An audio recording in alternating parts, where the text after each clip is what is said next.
You wanted the best. You've got the best podcast. The hottest podcast in the world. The Chris Voss Show. The preeminent podcast with guests so smart you may experience serious brain bleed. The CEOs, authors, thought leaders, visionaries, and motivators. Get ready. Strap yourself in. Keep your hands, arms, and legs inside the vehicle at all times, because you're about to go on a monster education roller coaster with your brain. Now, here's your host, Chris Voss. I'm Chris Voss here from the ChrisVossShow.com. Well, there you go, ladies and gentlemen, there and ladies. Things that makes it official. Welcome to 16 years and 2,300 episodes of the Chris Voss Show. We've been doing this show so long, my back hurts, because I've just been carrying it this whole time. Actually, the great guests we've been having on the show has been carrying it. And you can, too, support the show. Go to goodreads.com/Chris Voss, LinkedIn.com/Chris Voss, Chris Voss 1, the TikTokity, and all those crazy places on the internet. I've been excited to have this guest come on because he's written a book that's has outed, some of the crap that's been going on in Silicon Valley. We've seen it's, for those of you watching this on YouTube, that we've been on for 18 years, 10 years from now.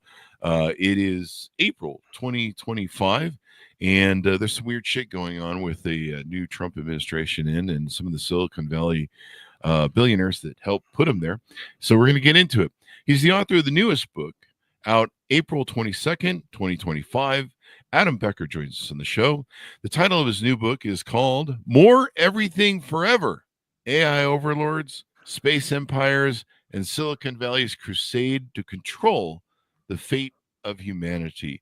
So we're going to get into it with Adam, find out more from him about what he's up to, what he's found in his research and his knowledge.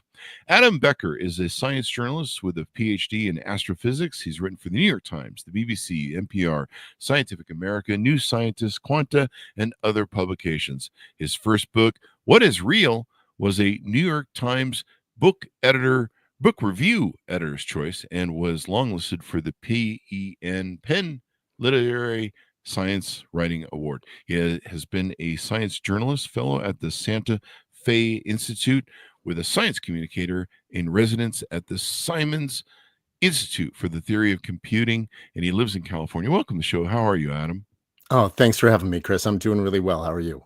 I am excellent. Good to have you. Give us a .coms, any place on the social medias you want people to look you up.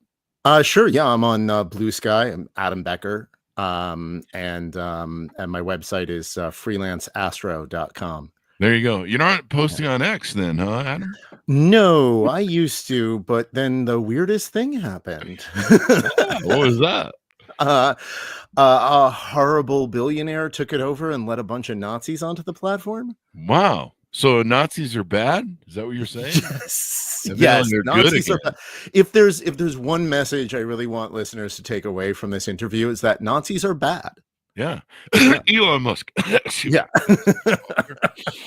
There you go. Yeah. It's interesting how that label is now stuck to that brand, but we'll get into it. So give us a 30,000 overview in your words of what's inside your new book.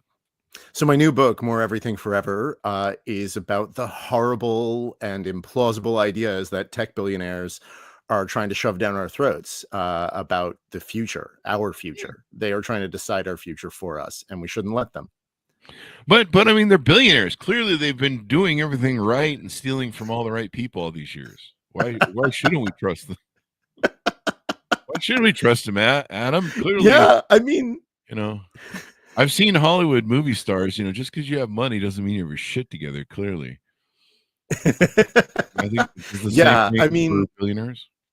Yeah, I think it is the same for billionaires. I think that they think that they're the smartest people ever because they have all of the money, and if anybody else was as smart as they were, they would have as much money, and so they don't need to listen to anybody who's not rich. But the fact is, mostly they're lucky.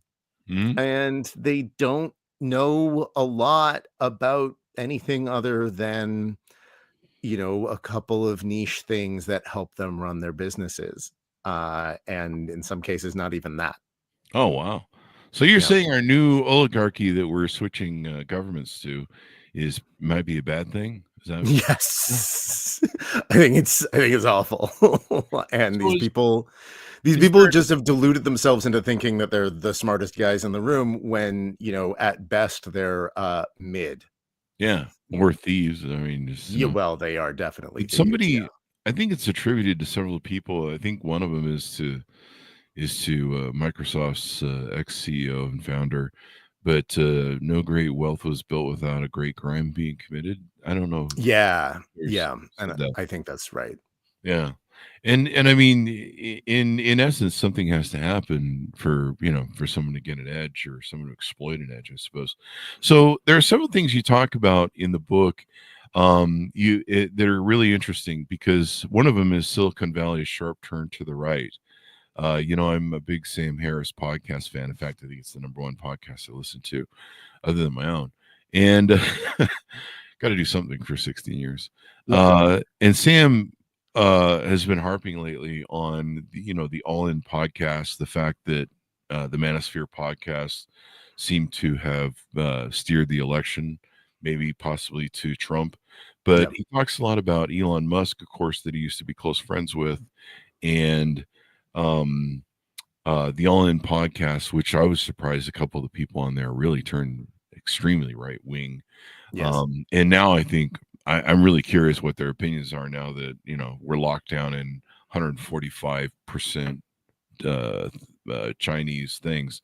But tell us about how we got here with the Silicon Valley supporting basically white nationalism.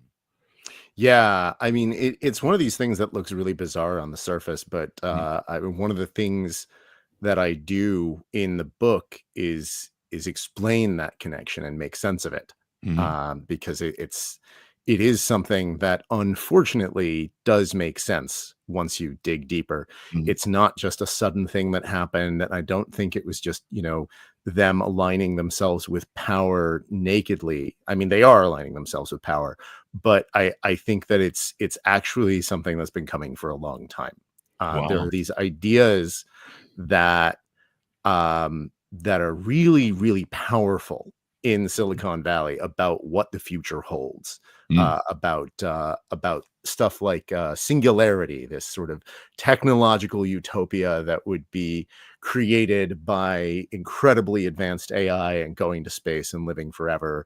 And there is this idea that this vision of the future is really coming, and that all problems are going to be solved with incredibly advanced technology, mostly computer technology, and that the people who understand it best are the billionaires, and anybody who gets in their way is just impeding utopia.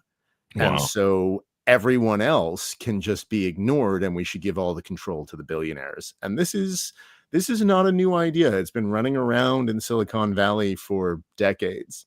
Yeah, I remember listening to Andreessen Horowitz talk on, I don't know what podcast it was, but it was extraordinary to listen to, because I think he was arguing with I think he might have been arguing with Sam Harris, but he's arguing about the dangers of AI and some of the concerns of it.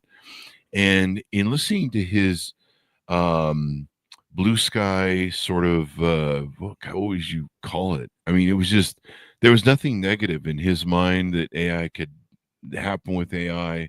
It was this panacea of this ideal utopia that you talk about in the book, where they're just like, they're promising stuff that is pretty crazy.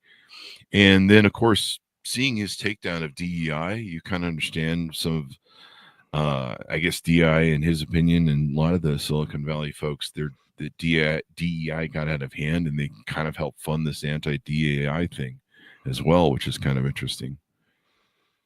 Yeah. I mean, Mark Andreessen is he posted this really unhinged thing called the Techno Optimist Manifesto about a year and a half ago, which is basically just I mean, a more accurate title for it really would have been the Techno Fascist Manifesto. Or the techno fascist series of unhinged tweets, but it's he really believes that anybody who gets in the way of the progress of technology, whatever that means, is going to kill people. He even says in that manifesto that anyone who slows down the production of this super intelligent, godlike AI that he thinks is inevitably coming soon is essentially committing murder because they're preventing lives from being saved. Wow. And that's just an absolutely insane position to take. There's no evidence that anything like that is going to happen, and plenty of evidence that it's not. And the whole thing is just an excuse from Andreessen that I think he genuinely believes, but it is an excuse to just allow him to wield more power and influence than he already does. There you go. You talk about the arc of Silicon Valley turning to the right. Is Peter Thiel at the core of this, starting this back in his years when he was in college? And back then he had a newsletter, or we had the author of the book The Contrarian, you might be familiar with, Max Chafkin, a couple of years ago, and he talked about the rise of Peter Thiel. Is this the source of where things have gone really right in Silicon Valley? Yeah, I mean, Thiel is definitely part of the story, but he is not the whole story. A lot of this stuff predates Thiel, and a lot of this stuff is like part of how Thiel came to believe what he believes. I mean, Thiel's a hardcore right-wing libertarian, and he's got that famous essay that he posted, I want to say like 15 years ago. Everybody quotes it. I quote it in my book, where he says, that he no longer thinks freedom and democracy are compatible, where by freedom, he clearly just means free markets. And then he says that it was, a mistake to, or implies at least that it was a mistake to let women and minorities vote, and awful stuff like that. All of that's terrible, but I actually think the most revealing part of that same essay is a different part that few people quote, where he says that he remains true to the faith of his teenage years, that death is avoidable and taxes are bad. And, putting aside the fact that taxes build a flourishing society and death is inevitable, I think it's not a good thing to stay true to the faith of your teenage years. It means you didn't grow or change or learn anything. Why would you boast about that? I'd be embarrassed if that were true. Yeah. It's pretty wild. And to see him and there was something we talked about in the pre-show. There was a car crash with Elon Musk and Peter Thiel. Tell us how that maybe shaped where we're at today, or did it? I don't know. It's one of these things where I just think about the universe being a strange place. They had just made a bunch of money. Musk got, I think it was a McLaren, and yeah, exactly. Back with PayPal like 15, 20 years ago. And was showing off to Thiel, took him for a ride in it. Right. And then, they got to the top of a hill, and Musk apparently said, "Watch this," floored it and hit a tree. And the two of them walked away. And I'm like, man, the world would be different if that accident had gone differently. But, it's just the two of them made their first fortune together, and since then have just been going out trying to make the world look more like their science fictional ideas of how it should be. And it's not even good readings of science fiction. It's just, complete misunderstandings of what science fiction is and how the world works and how science works. Yeah. The clearthinking.org, I think this was put out this morning. It came on my radar this morning, but they put out an accuracy of Elon Musk's predictions and some of the things he's been saying. He lies. I mean, he's like Donald Trump's stepson or something. He lies so much. He has a 16.28% accuracy they found with the stories he tells. Honestly, that sounds high to me, but that's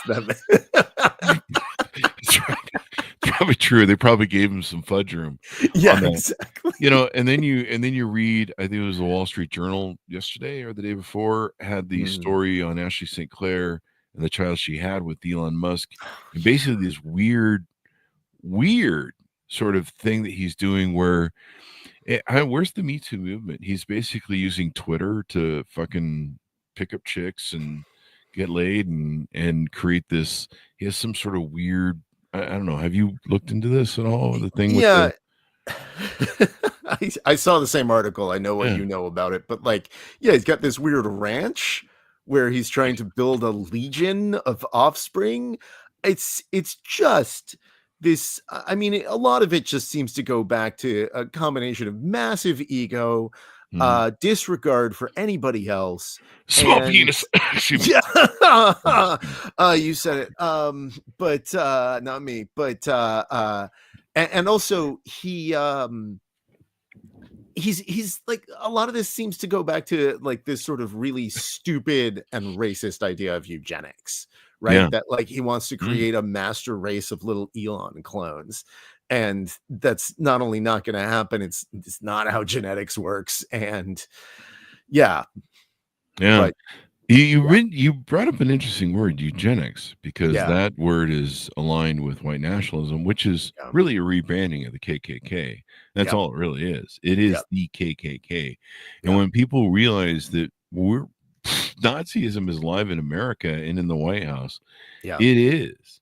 It is again, let's put it that way, actually.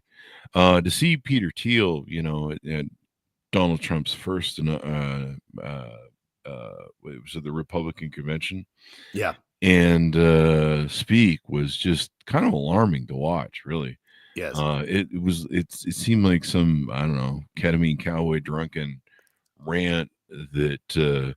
And when you understand, some of the things Peter Thiel's behind the scenes of so much politics over the last, well, since probably 2015 or yeah, longer.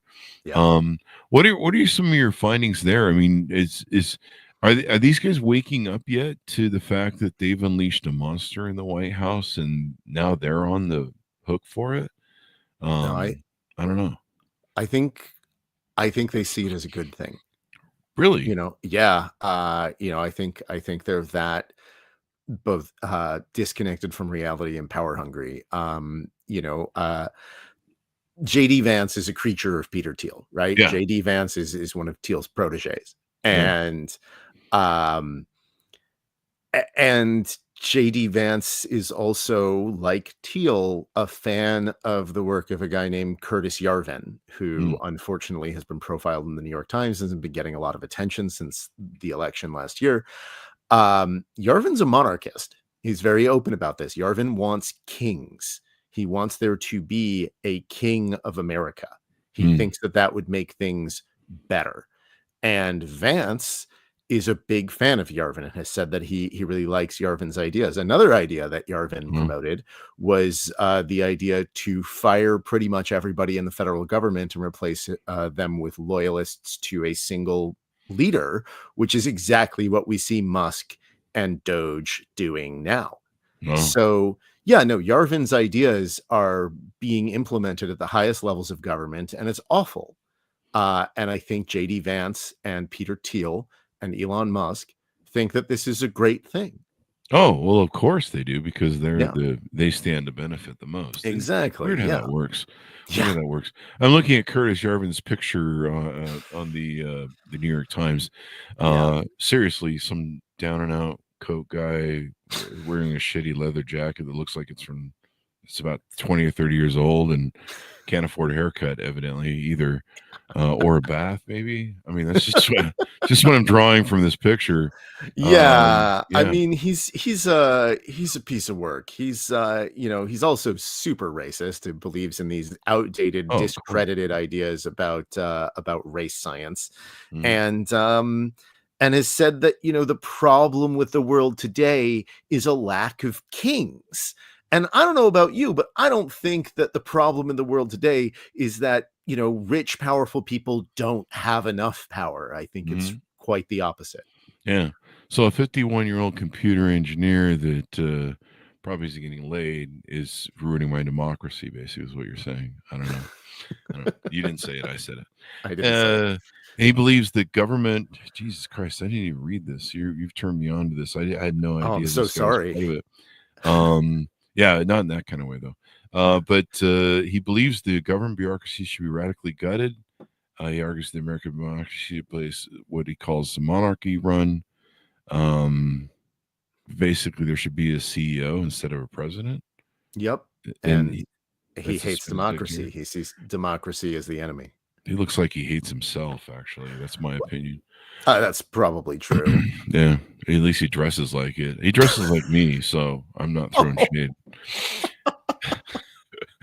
Anybody see my level of fashion, so I probably shouldn't be throwing shade. What about this space thing that they're always, my mom loves to say this, why are we spending all this money to go to Mars when we got all these poor people here and people are starving and everything's fucked up? Like, what the fuck? She Yeah, doesn't your say what the mom's fuck. well, yeah, but your mom's not wrong. Yeah. I mean, look, I think it's great to send robots out into space and explore and learn more about space. I'm an astrophysicist by training. I think learning more about space is a great idea, and it's something we should be doing with robots. Hmm. Sending people into space is a bad idea for lots and lots of reasons. It's just difficult, but more importantly, dangerous. And for the kinds of things that Musk and company want to do, they don't just want to like send someone to the moon to bring back moon rocks so we can do experiments on them. They want to build a space empire with space colonies. And Musk has been very, very clear about this. He says he wants to put 1 million people on Mars by 2050. So there's a self-sustaining colony on Mars that can survive even if a disaster kills everyone on Earth. And this is ridiculous and impossible. You cannot do that. Mars is terrible. Every planet and every moon in the solar system other than the Earth is terrible. Mars, the radiation's too high, the gravity's too low, there's no air, and the dirt is made of poison. There's nothing there for us.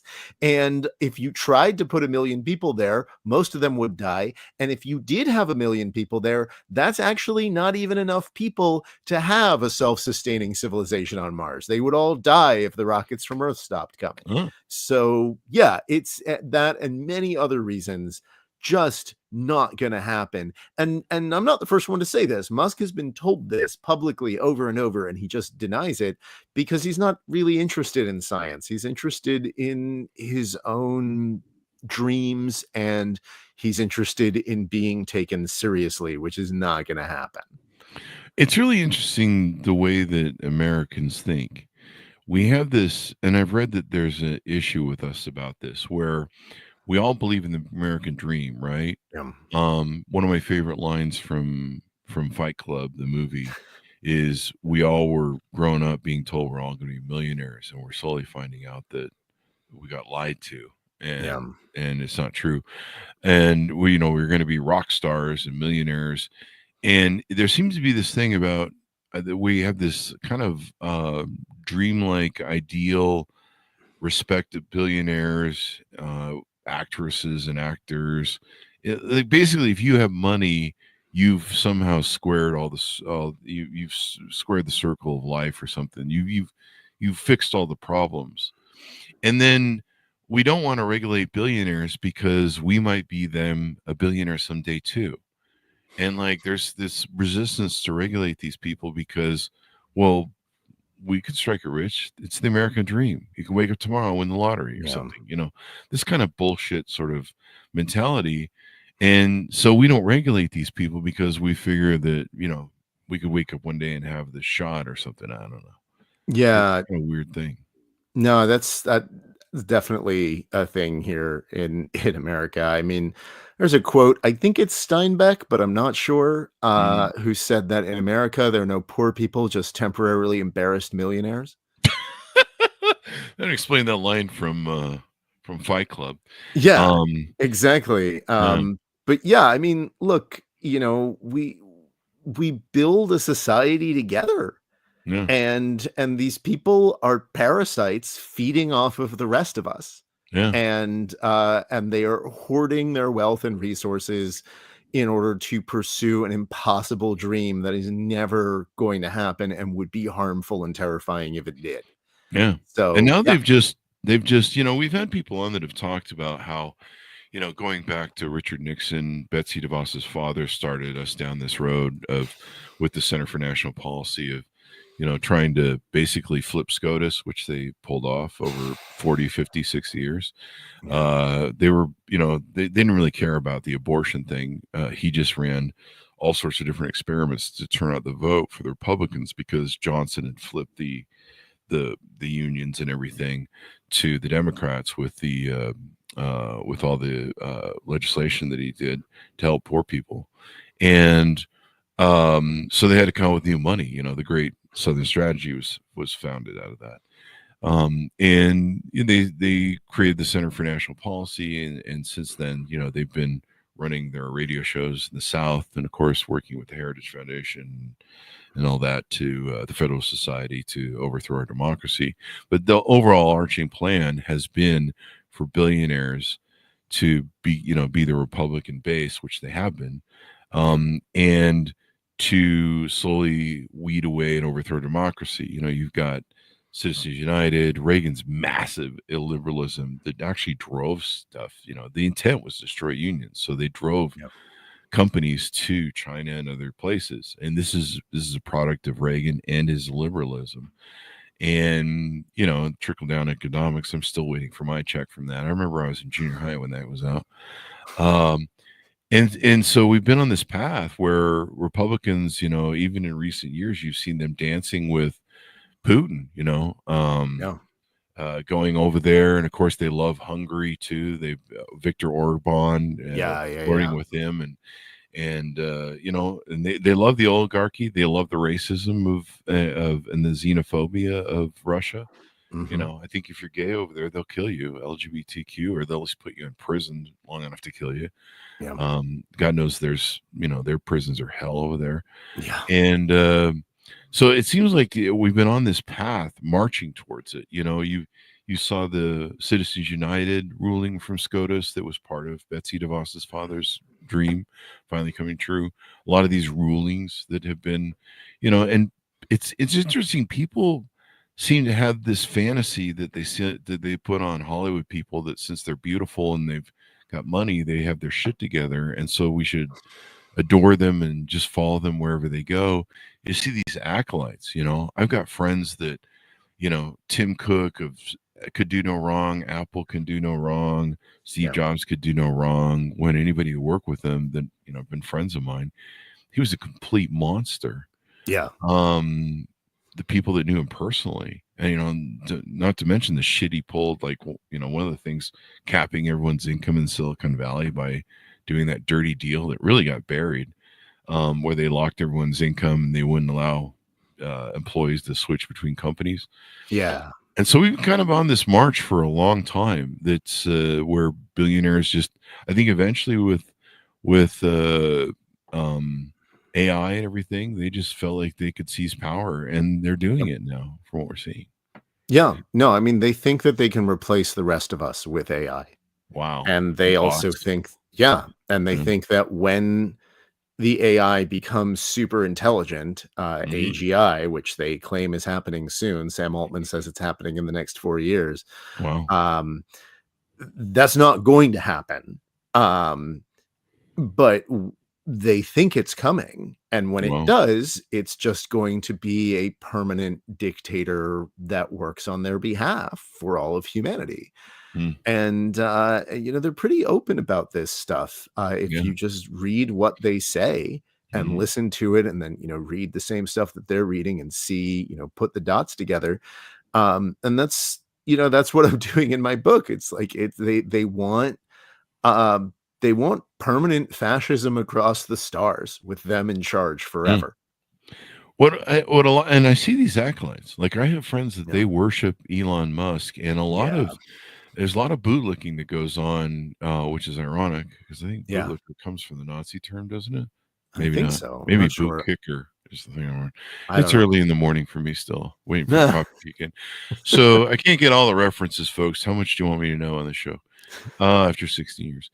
But no, I've seen the worshiping of these men, and Democrats really, they bought into the story that Silicon Valley was this right wing or this left wing sort of operation. Elon Musk was left wing. You see the, people shitting themselves to absolve themselves of their Teslas now. And the Nazism, I mean, it's really crazy what's going on with the Tesla brand, but I think he's destroyed it. I'm not sure there's a way out of, when you've got a symbol that people are posting of you doing the Heil Hitler Nazi thing, and I see like over in Europe they're just making billboards next to Tesla dealerships with that. Yep. I mean, there's no way you can put that back in the box or live that down. I don't think so. I think the Tesla brand is permanently, I hope, destroyed by this. Yeah. Sadly for the people who, I mean, guys, don't be mean to people who bought the cars years ago. Come on. A lot of them didn't see it coming. A lot of them, I grew up, I was a Democrat up until after this election. I left the Democratic Party in protest because it needs to wake the fuck up. But I've never in a million years vote for Donald Trump or the Republican Party as it were. I left the Republican Party because I thought George W. Bush was a moron. Yeah. Can you imagine what I would do now? Holy shit. I left in like 2001. Yeah. I was like, this guy's I voted for him. I was embarrassed. I'm one of those people when I vote for somebody, I'm really hard on him. I was hard on Obama. I'm like, I'm embarrassed. I voted for you. You've embarrassed me. And so, I've been on the gamut of both parties now. I'm an independent voter and trying to get the Democratic Party to wake the fuck up. Yeah. And they're still not getting it because that's what got them there. Yep. But to see the All In podcasts and some of these different things you talk about. One thing you talk about in the book I want to get to is you call ChatGPT AI is misleading. It's a marketing term that's gotten way out of hand. Talk to us a little bit about that. I mean, do you think these guys really know what they're doing? Yeah. I mean, I think AI researchers know what they're doing, like the people working in academia, and some of the researchers working at the AI companies know what they're doing, but the billionaires don't know what they're doing. And I do think it's misleading to call these things AI. Because, when I was a kid, right, I'm a big science fiction fan. When I was a kid, I watched a lot of Star Trek: The Next Generation, right? AI is Commander Data. That's AI. AI is, something that actually, understands what's going on and is actually intelligent and conscious of the world around it. The stuff we have now, it's like the term AI has been deflated so much that you're calling like this chat interface that does not have a conception of the world outside of words. And doesn't even understand words. It just, has a probabilistic model of what words go with what. That's not AI. That's that's statistics and maybe you can call it machine learning, but it's not AI. But they want to call it AI because it makes it sound more powerful. Yeah. And of course they want to make it sound powerful. And it's another reason why this narrative of super powerful AI is just around the corner. It is something they genuinely believe. And it's also something that, stands to make them a lot of money. It makes their products sound more powerful than they really are. Yeah. We've had I think the other thing I was getting to my little ramble before that was, well, I see this acolyte worship, this cult worship. You see that with Elon Musk. I saw that with my friends in Silicon Valley as Elon Musk really started to rise. Yeah. And the worshiping is what's that guy's name? Jones from the Jerry Jones, the guy who had everyone killed in Africa, drank the Kool-Aid? Jim Jones. There you go. Yeah. Like I said, I can't get all the references, folks. So thank you for helping me there. To see the worshiping of these people, Donald Trump is the same way. These people that worship, well, he's a billionaire, still must know what he's doing. I was watching some farmers last night. I know that sounded like Deliverance, but it sounds the same to me. And if you voted for the guy, basically these people worship him, and what they don't realize, we've had billionaires on the show. I think there's another one coming up soon. These folks are globalists. They're not Americans per se. I mean, they may be born here, but as far as I'm concerned, they're globalists. And what they've wanted for the longest time, for decades, is to be able to operate in America regulation free. They can go to Vietnam, they can go to China, they can go to all these other countries around the world that are kind of, especially third world countries, and they can go, hey, you know what? We want to produce some shit in your country and pollute the fuck out of it and exploit your workers and pay them shit. And, maybe some people will die, whatever. They'll get over it. And maybe we'll leave a giant pollution behind, et cetera, et cetera. Is that cool with you if we just, fund you some money under the table, or, give you some grift or whatever and buy your government or your leaders? You see what you're doing with El Salvador this week. We're paying them $6 million, and somehow we can't get the people we're misappropriating back to them illegally. We're paying them, and I'm sure they would do it if we ask, because we're America. We're supposed to be, according to these jokers. But people don't realize these guys are globalists. They don't give a fuck about America. They don't give a fuck about. They want no regulations. They want to be able to do whatever they want, however they want. They want a docile, stupid, ignorant. I see all these pictures that are flooding social media now, where they're saying, hey, basically, Trump wants to destroy everyone's small and medium-sized business and turn us into, China, where we're all working in sweatshops. That's not really far, I think, from some of the thinking they have.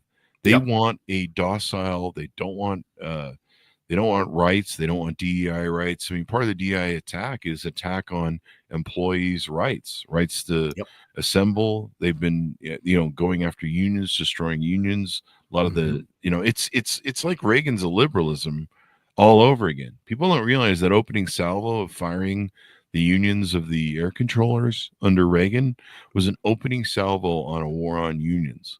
Yeah. And, people just kind of look at it and go, hey, man. And you're like, that's your rights, you dumbass. So that's not in the book, the dumbass part, but I added that. No, I think that's, that's pretty much right. I wouldn't call them globalists. I would call them oligarchs, technocrats, or just selfish. They don't care about America.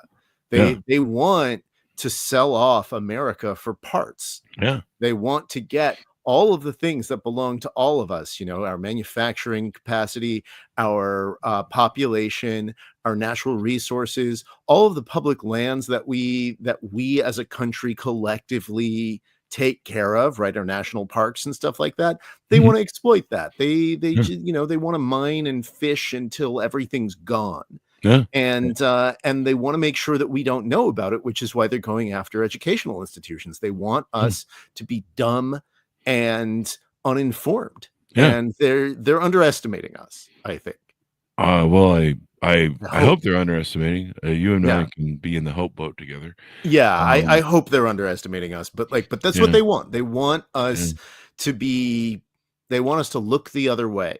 Yeah, and they're disassembling air and pollution standards again. They're raising fees on banking. I mean, what people don't realize is part of their destruction of the U.S. government is their intent to privatize that. They're basically doing what Putin did with the USSR. They're getting to give different billionaires different products. They want to sell off the United Postal Service. They want to privatize Social Security. Bush tried to do that. And he got a lot of shit for it. But, I guess we were smarter back then, come to think of it. But you're right. The Republican Party has been after destroying education. They don't like college-educated people, because college-educated people check references and double-check news and actually read and educate themselves and have critical thinking developed. They don't want that. They want guys who work in pig farms and canning factories, and they can work to the bone, and they can fire you at will and not have any repercussions of it. Yeah. So I think some of the war on DEI is also a war on sexual harassment. One of the sexual harassment, in my opinion, has gotten out of control in the policing of it. And I think DEI did get out of control. When it first started, I was like, this is a great thing.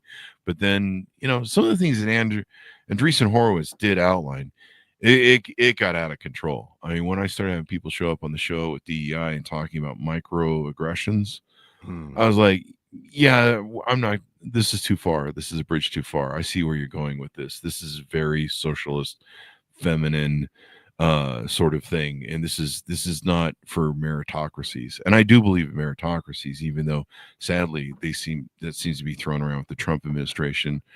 They are dragging us back to a meritocracy, but capitalism is built on meritocracy, and it's just the way it is. So you're gonna have socialism one way or another, I suppose. I don't know.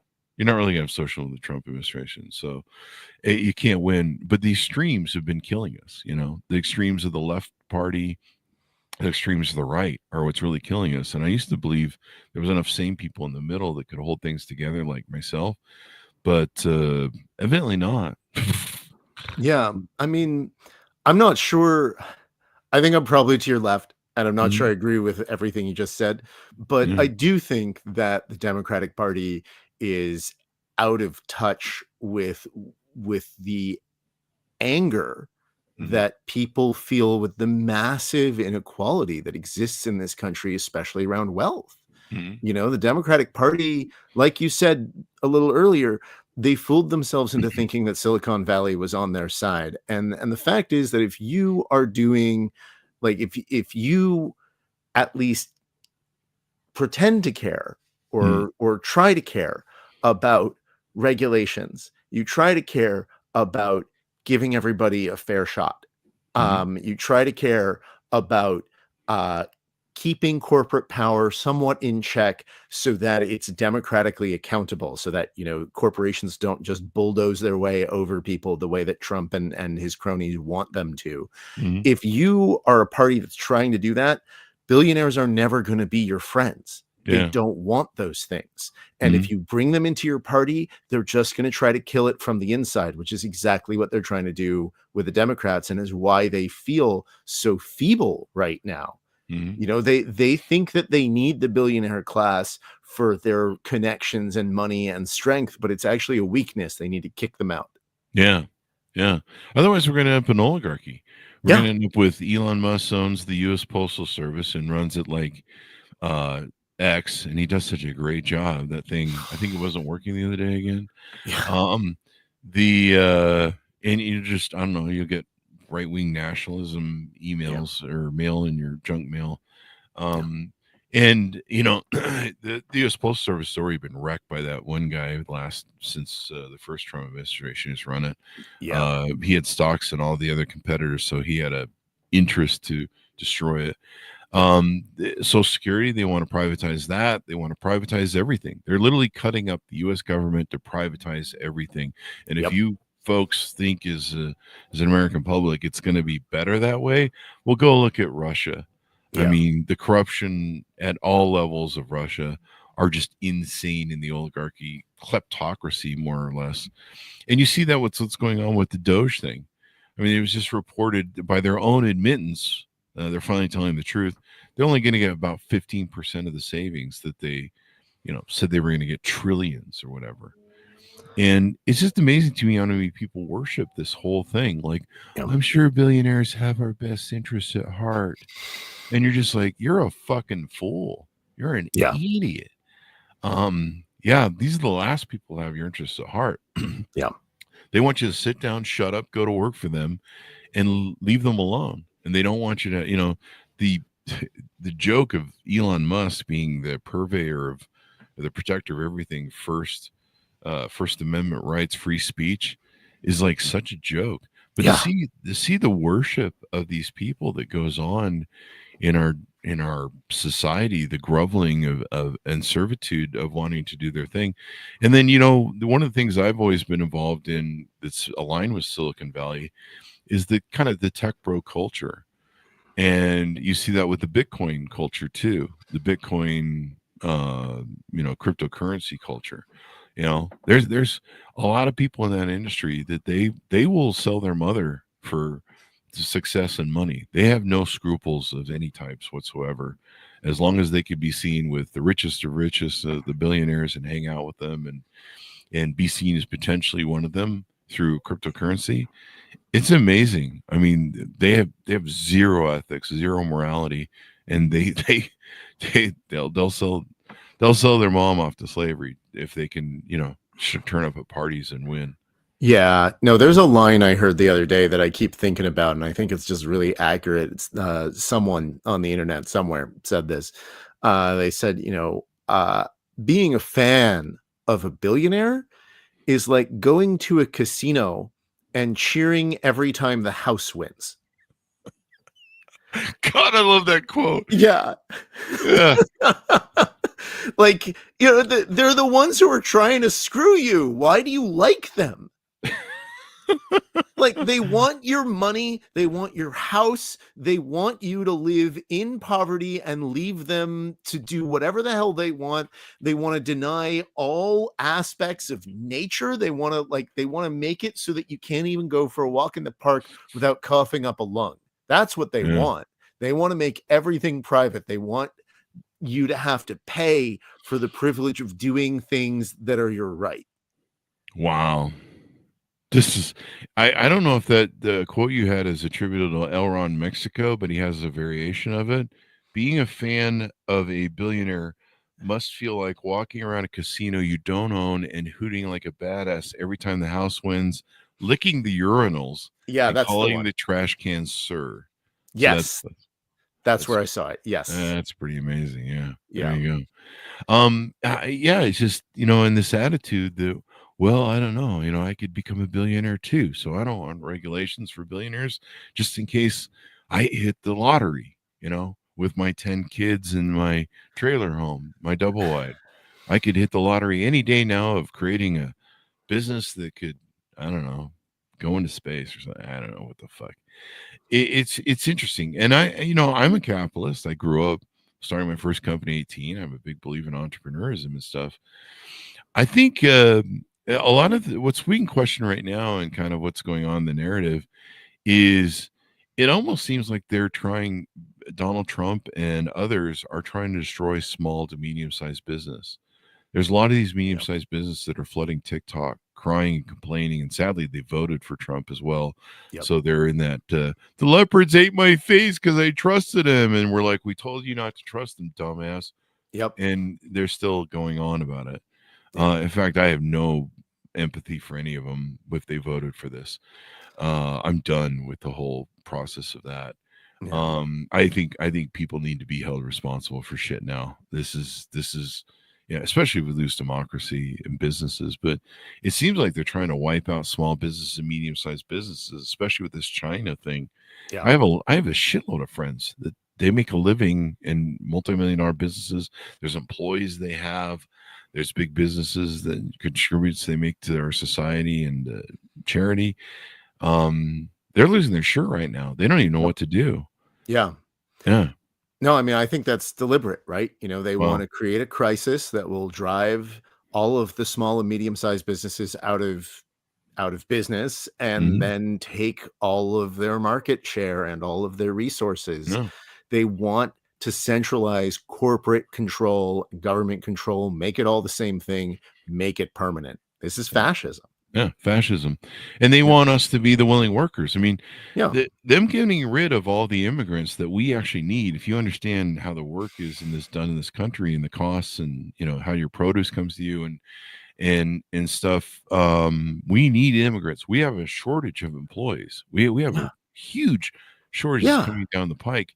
And everything's going to be super expensive. I mean, already, if you're a welder or if you're someone who works in the trades of blue collar, you're getting paid more than doctors in some cases. Yeah. Because there's no one who wants to do those jobs. And there's very few people that are skilled at it that can do it anymore. Exactly. I mean, look, there's... Yeah. Oh, sorry. And they want us working at sweatshops. They basically want my business to end and go work in a sweatshop. Because someone has to fill those shoes. Yep. I mean, you see Florida has just enacted laws where, they can put child labor back to work because they got to fill those shoes of the immigrants that are being kicked out. So, they're just, to me, it seems a little far-fetched, but it seems true. I mean, believe what you see and the actions they're taking, but they just want us all to be working in slave shops and get rid of China. Yeah. I mean, they think slavery's fine. Wow. Yarvin has said nice things about slavery, and Jesus. Yeah, And look, there's a bakery just a couple blocks away from me, a really nice bakery. It's very successful. When it's open, the line is out the door. Everybody loves all of their stuff. It's very good. Shortly after the pandemic, they had to reduce their hours quite seriously, and they have not been able to bring them back. And they had a sign in the window for a while saying, look, we know that you want us to be open more the way we used to be, but there just aren't enough workers. We can't do it. We cannot find enough people to work here to keep the shop open, which sucks because it means that, everybody loses, right? We don't get as much stuff from the bakery as we want, and the bakery doesn't get as much income as they want, right? The limiting process, the limiting thing for them is not that they don't have enough, money to get the stuff they need to make more baked goods. The problem is people. And yeah, if we had sane immigration policy in this country, then that would not be a problem. I mean, anybody who knows anything about American history knows that immigrants made this country, right? My grandparents are immigrants. And so is everybody else's grandparents and great grandparents here, unless you're Native American. They want to shut the borders, kick out anyone who isn't white, lock up anyone who says anything against the administration, and get rid of elections. They want permanent fascism. It's wrong, it's evil, and it's un-American. Yeah. I mean, I was talking to this about a friend last night. We were talking about elections, and I go, everyone's talking about how this will just get fixed in 2 years during the midterms, that maybe the House and Senate will flip to Democrats, or in 4 years we'll have another election. There's not going to be another election. I don't believe there's going to be another election. I really don't. Yeah, I think if there is one, they're going to try to tip the scales so it's not fair. Yeah, they just removed the security protocols for all the state things that were being done by the federal thing. Yeah, and basically the states are freaking the fuck out because it was they've just stood down our defense and offense with cyber wars with Russia. They literally opened us up to do whatever. And so we're going to get foreign interference with the elections, and it's going to be awful. Yeah, in fact, there's something really disturbing in one of the recent news reports, that the guys went into Doge. I think this just came out recently. The guys went into Doge. I think this is coming from the whistleblowers. If you've read their accounts, but the whistleblowers, I believe, is reporting the guys came into a Doge. The Doge guys came into one of the I don't know what department it was, but they've been in them all. So, but basically they came in, they created fake accounts, they accessed all the data, and they exported it. The whistleblowers found that they sent the data off to somewhere. They don't know where. And then they erased all the logs. They made it so they wouldn't create logs, and then they erased whatever logs they had. Then they erased the accounts they had, all of it to make everything untraceable. And one of the really disturbing things was a week later, IPs from Russia started trying to ping in to access the data, and they had taken off all the security protocols, the third-party identification, all the different protocols that you use to create additional security layers. They turned that all off. They literally opened the data up to where anybody could access it. And so when they got control of the data again, they started putting the protocols back in, and they started noticing IPs coming from Russia. The IPs were using the login and passwords from the Doge guys. They were trying to log into those accounts that they had created. So someone had given someone in Russia, their logins. That's just alarming when you think about it. And they were trying to download the data, of course. It's alarming. Also, to me, sounds like treason. Yeah. Well, treason is only applicable in war. So you have to be in wartime. Yeah. Sure. Treasonous, it's treasonous. Yeah, exactly. It's undermining America to try to bring down this country. And that's what Donald Trump and Elon Musk want. Wow. To break everything. And then, the part of the fascism thing is you break everything and then you say, I alone can fix it. Yep. From there. Yeah. Meanwhile, they're the ones who broke it. And Americans are stupid enough to go, okay, I guess let them fix it. They're billionaires. They know what they're doing. Like, like I said, I was watching Farmers last night, and they're getting burned to the ground by these tariffs and stuff, but they're still just sitting there going, well, he's a successful billionaire. We just have to watch and see how it plays out. And you're like, holy shit, dude. It's like watching someone put their hand in a blender. And you're like, no, stop, wait, don't. Yeah. And they do it, and they just keep doing it. There's some guy on TikTok that I posted. He voted for Trump 3 fucking times, and he's been losing money on his tariffs for all these 3 times. Yeah. And now it just got worse. Now he's completely out of business, and he's crying on TikTok. And you're just like, the leopards ate your face, stupid. We warned you. And then the other thing that makes me angry is Project 2025 told everyone what they're up to. Yeah. Like they're enacting the blueprint. They told everybody. And not only did Democrats and people like me scream about it when I was a Democrat, warning about it. Project 2025. You're like, read Project 2025. And just these people's dismissal of like, it won't be that bad, whatever. They've never read a history book on fascism, authoritarianism. No, exactly. And if you want more proof that billionaires are no smarter than the rest of us, go take a look at a billionaire named Bill Ackman. What happened when the tariffs came in, right? Mm-hmm. He said, oh my God, this is awful. And then this is almost exactly what he said on Twitter. He said something like, well, I was wrong, but I don't think this was foreseeable. And like, buddy, Trump said he was going to do this with the tariffs during the election over and over and over and over again. It was one of the most consistent things that he said. What do you mean it wasn't foreseeable? We've been screaming at you about this for over a year. But I'm unforgiving on Trump supporters. I am unforgiving this round. I do not give a fuck because they were warned. I mean, Project 2025 was really obvious. He said he was going to bring tariffs throughout his Trump's whatever is running for office. And it almost seems like a real Faustian bargain. Do you see our billionaires? I mean, I was just reading that one of the reasons Mark Zuckerberg saddled up to Trump was because the Justice Department it might cost him $500 million or something in fees, and maybe he can knock it down to 30 million or something. It almost seems like what you've imparted in your book is their promises and this fantasy that they have that they can control everything, do everything. Maybe they thought they can control President Trump. People that are successful have always loved him because, they felt like they could steer him because he was a useful idiot, for people like Putin.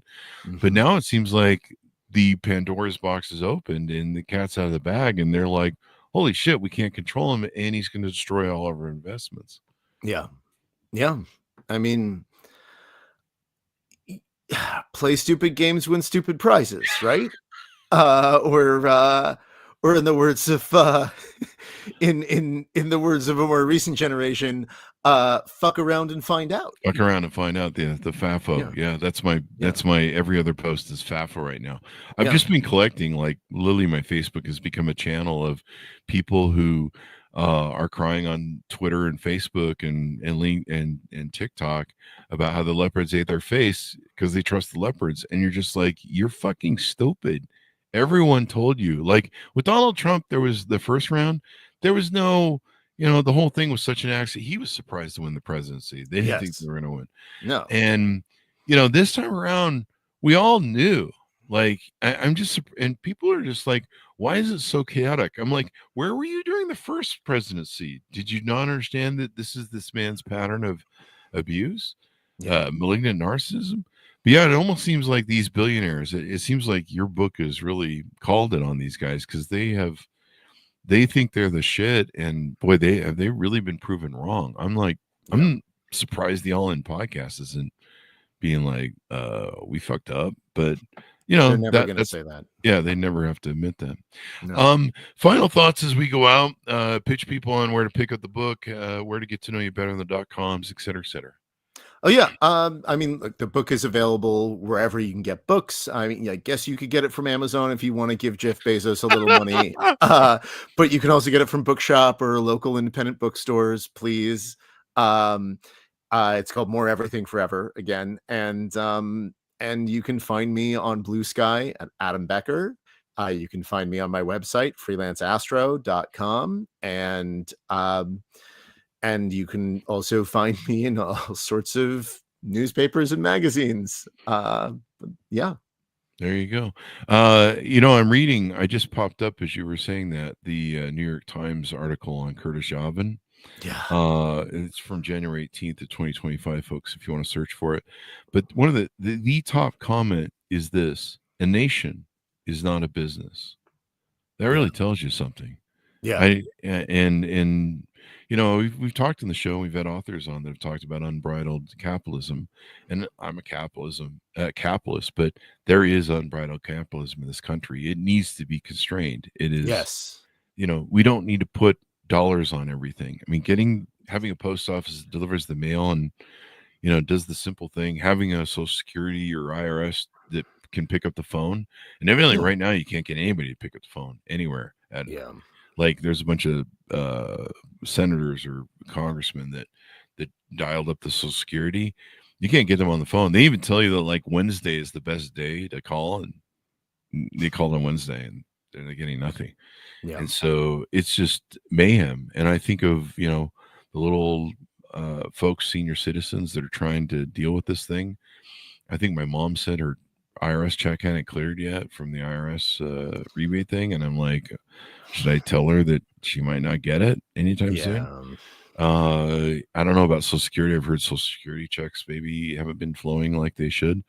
It's kind of scary. And so that quote, "a nation is not a business," is going to stick with me.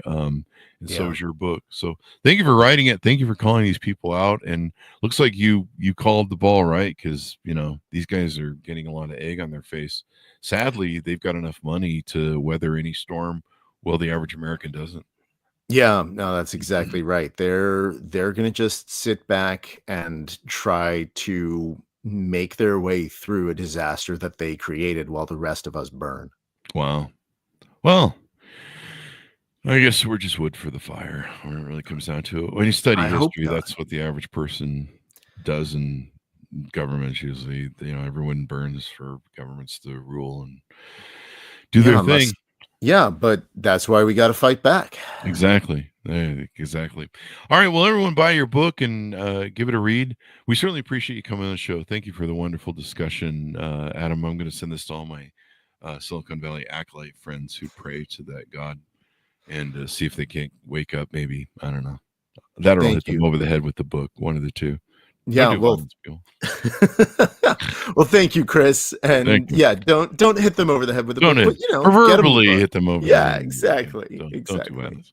There you go. So thanks, Adam. Order the book, folks, wherever fine books are sold. More Everything Forever: AI Overlords, Space Empires, Silicon Valley Crusade to Control the Fate of Humanity. Out April 22nd, 2025. Guys, we're all stewards of our democracy. It's up to us to raise our voices and make things happen. If you haven't checked, Congress is complicit in this takeover of the oligarchy. The courts are the only thing standing between us and democracy, and they're barely holding on. And it's up to our voices. If we don't raise our voices and start raising hell, and people start waking up from their fevered dreams of Donald Trump, this democracy is over. And I don't have children, which is maddening to me, because if I did, I'd be losing my fucking mind right now, on top of where I'm already losing my mind. So if you have children, you should really think about the future. Anyway, thanks everyone for tuning in. Go to goodreads.com, Chris Voss, LinkedIn.com, Chris Voss, Chris Voss 1, TikTokity, and all those crazy places on the internet. Be good to each other. Stay safe. We'll see you next time. And that should have us out.